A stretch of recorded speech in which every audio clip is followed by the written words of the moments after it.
episode of Spilling Tequila. I am your host, Ariana Cantor. We back, motherfuckers. That's why I started this. To spill all the fucking tea. Welcome back to another episode of Spilling Tequila. I'm your host, Ariana Cantor. Hopefully you know me by now. If not, listen and you can get to know me. Get to know me. I'm in my so single era of my life and I love it.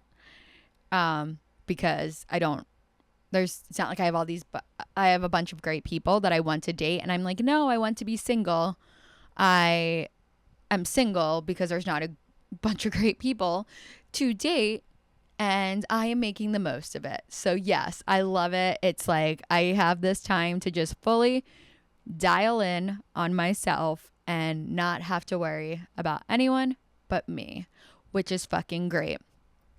But I've done a lot of dating in my time, my little bit of time on this planet, and I've struggled with the concept of trying to be the person that no one can have but fucking failing at it because that's just so not who I am. Like if I like someone, hi, hello, my name's Ariana. I would like to get to know you. If I don't like someone, goodbye. I don't want you to come near me. Don't ever talk to me again.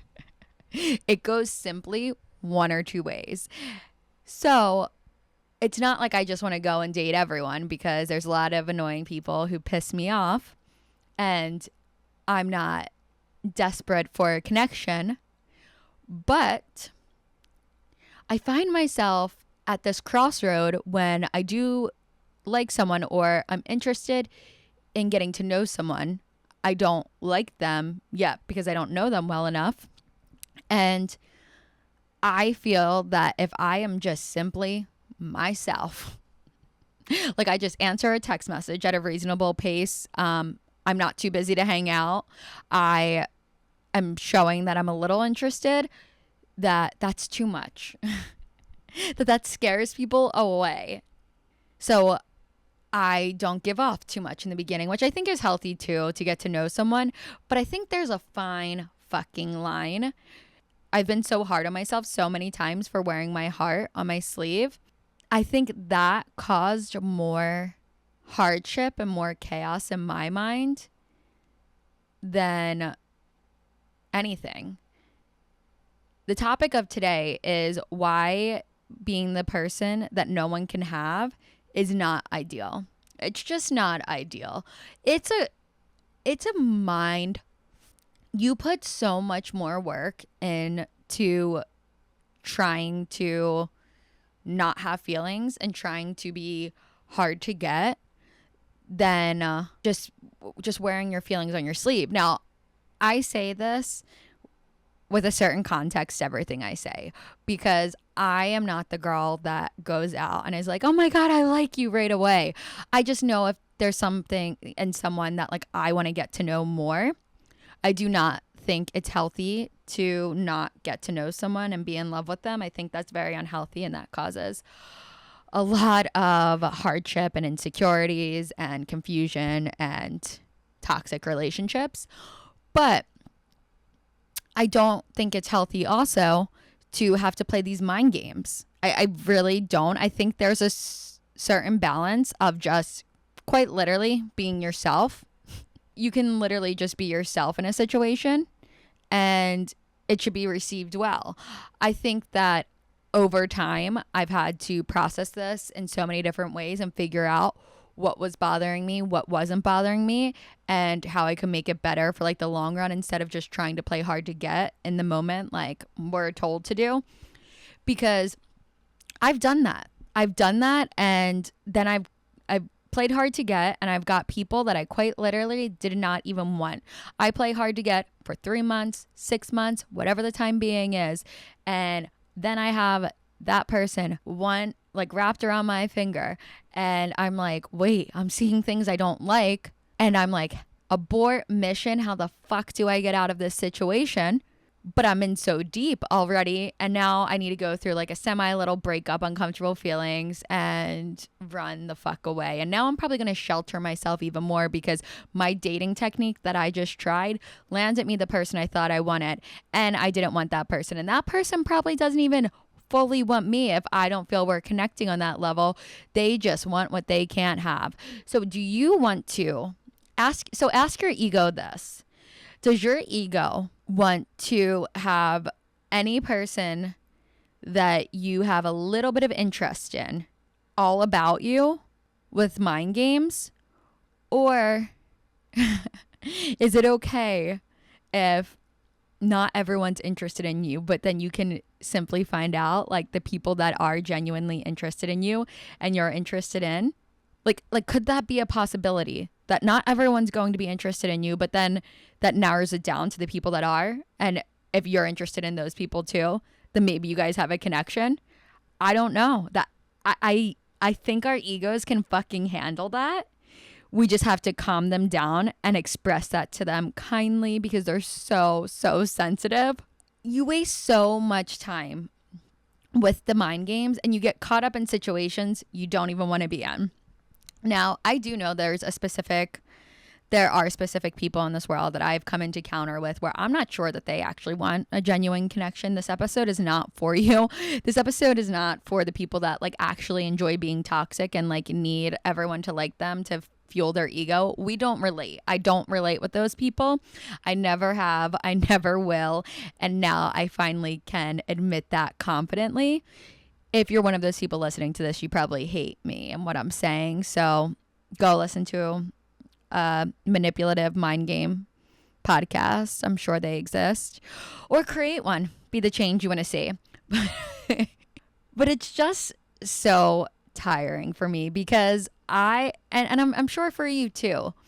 And it's like all of these changes that I say, it's not like I was born this way. I've said that a few times on this podcast, but I've worked hard. I've taken so much time to try to understand my emotions and my feelings to see why I've felt the way I do and how I can look at it through a different lens, because there were moments of my life when I was young and insecure where even the person that I didn't like, if they liked me, it fueled my ego a little bit. And I would probably keep people around longer than I should have because the thought of people liking me did make me have like a little chip on my shoulder, but it was fucking fake. It was a fake chip. It was not real, and it didn't do anything for me in the long run. If my self-worth is only defined by a bunch of people liking me, I'm fucked, because there's a lot of people that don't like me. I'm talking about friends, romantic relationships. I would be fucked, especially because I'm not one to be fake and play those games just to have someone interested in me, or for me to, just to have someone interested in me. You're going to know if I like you and if I don't, and I'm going to know whether you like me or if you don't because I'm keeping it real. And yes, that has given my ego a ton of bruises in my life, but I think it's made me resilient. And I think that if I saw that trait in someone else, that they could handle the L. They're down for, they're who they are versus these games or whatever it is. I think that's sexy. Like, you're willing to take a risk on yourself and be genuine in a world where that is so rare and difficult to find. That's so sexy. I want that versus the guy that I go out and let's say I meet a guy out, because I'm not on dating apps. Fuck the dating apps. You can look at some of my episodes to see my horrible experiences on them. I've never had a good experience on a dating app. I mean, not all were horrible, but some were just boring, but never good.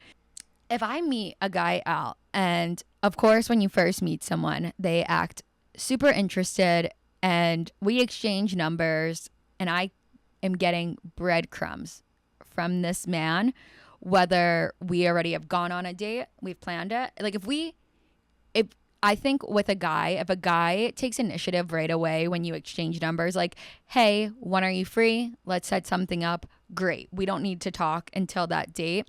Let's say the date goes well, and then they say, I had a great time with you. Let's figure out another time we can get together. And they make the plan, or they say, I'll get back to you. And they do get back to you like in a timely manner. I am all for it. We don't need to text. We don't need to talk. I will see you when I see you, and we can take this slow, get to know one another. I love that. I think that's healthy. When there's a situation where that's not what the guy is doing, the guy is breadcrumbing with text, giving and taking. Like, what is it? The give and pull technique. I don't know. They're so weird when they do that. All of that does not make me interested in a partner or even a person, getting to know a person.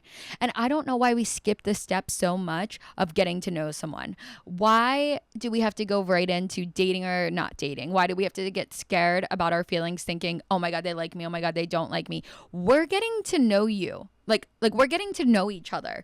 We are not, when we're dating, that needs to be a conversation. And then we'll go into that. But why are people so scared in this phase of literally getting to know someone? It causes so much chaos, and it prevents so much mental clarity and peace. It's just not ideal, and it's giving a glorified safety net. Your ego needs to be protected so much because you have not done the work to build muscle in your ego so it has strength and resilience. So you have to play mind games, which will prevent us from even getting to know one another. And at this point of my life where I'm at mentally, if I see someone playing mind games, I have trained my mind over matter, to think that is so gross and not cute. And I'm so not attracted to it. I am so turned off if a guy is playing mind games with me. I'm not more interested. I really sit there and I'm like, you are a little boy. You're a little boy and you can't handle this. Because instead, I don't want their games to work. I don't want to get my emotions all riled up or think I'm interested in something that I don't even know, and I'm not even being given the chance to know. And this person is also messing with my emotions. Why would I be interested in someone who is messing with my emotions? Why? These are the questions that we're not asking ourselves that we need to. Why am I interested in something that is playing games with me, or someone that is acting uninterested in me? I want someone who's obsessed with me. Obviously not in the beginning. I don't want to be gaslit anymore. But I do want someone that I at least can get to know.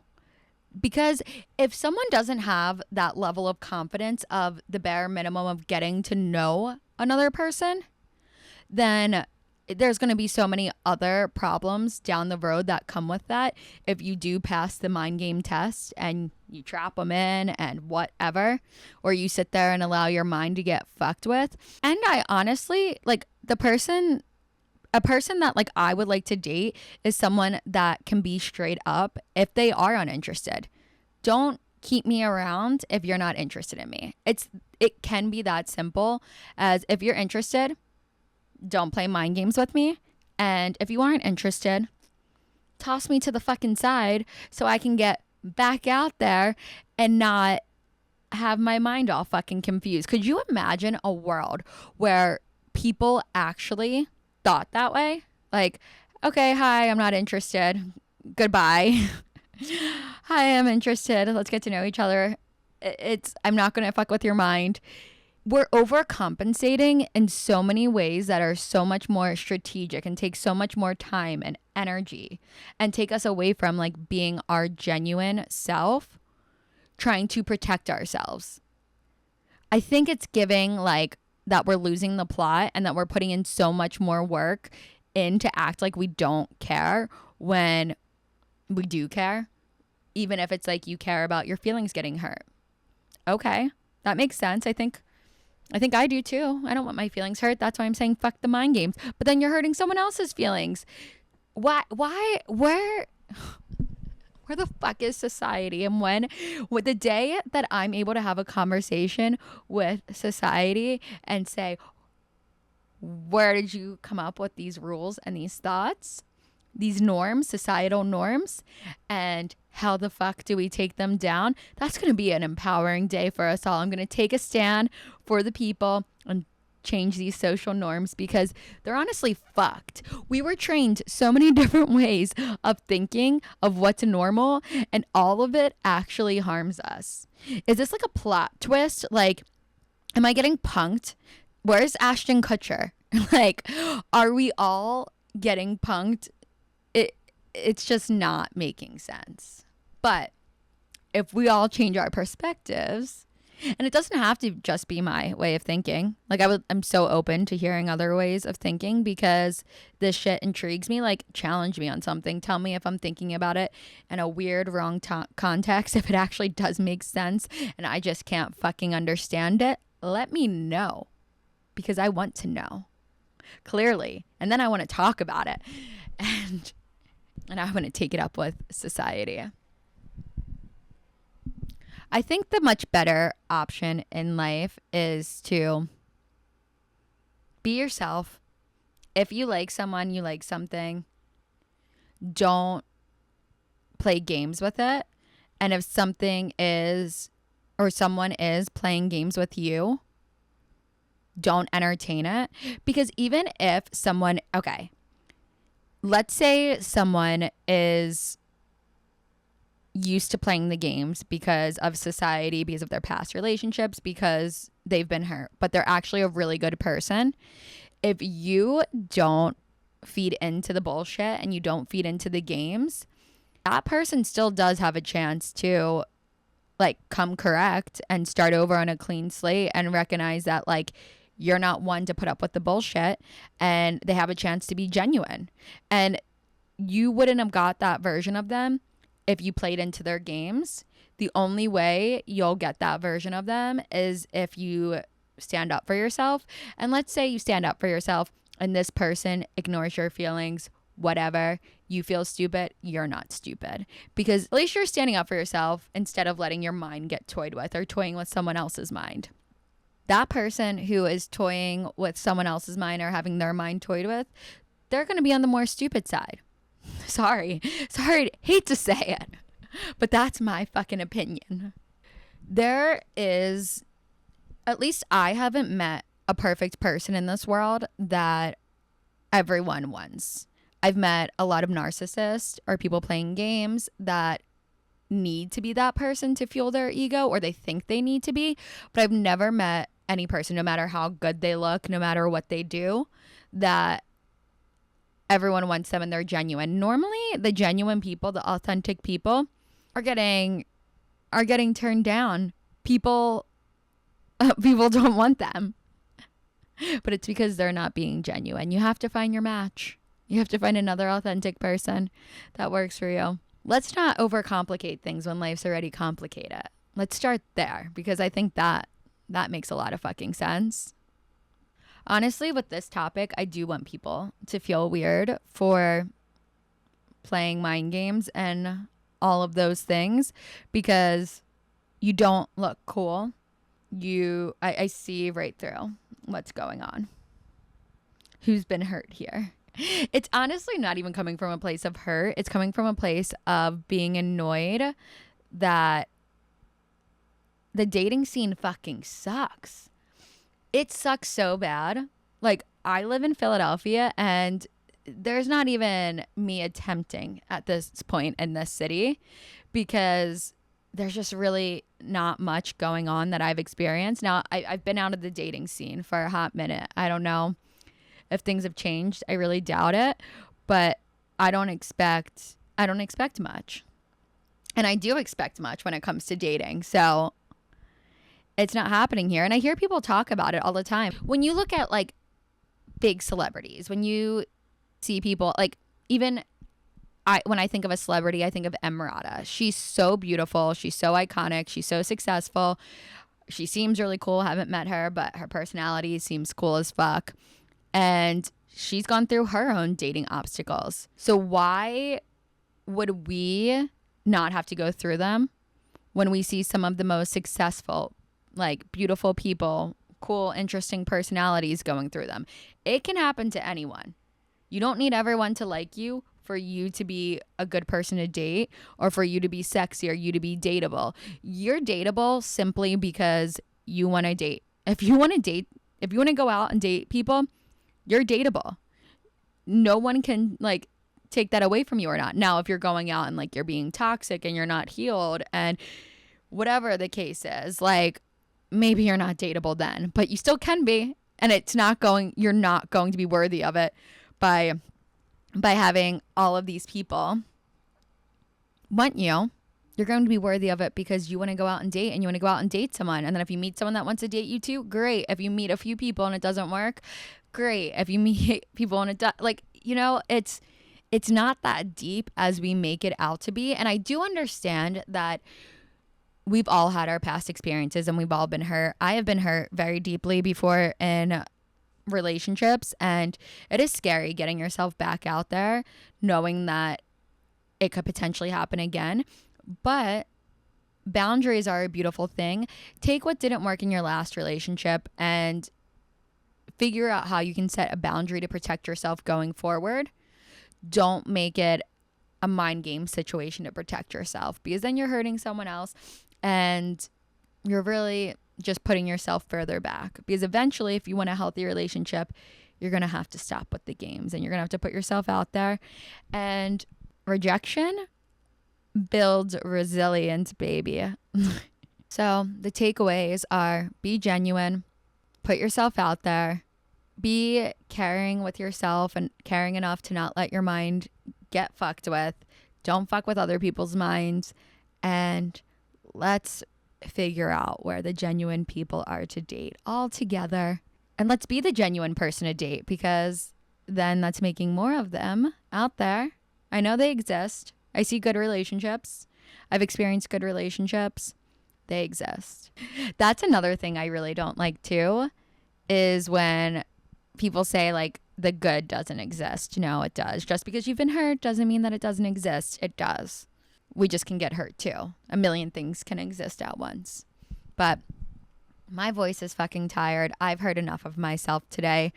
I'm sure you have as well. But if you haven't, like, go check out my other episodes, because I talk a lot for you to listen. So, all right. My time here is up. It's been a nice run. I will have more to talk about next week. Let's go recharge my vocal cords. And thank you so much for listening. I love you. I'll talk to you soon. Really, really, really fucking soon. Mwah.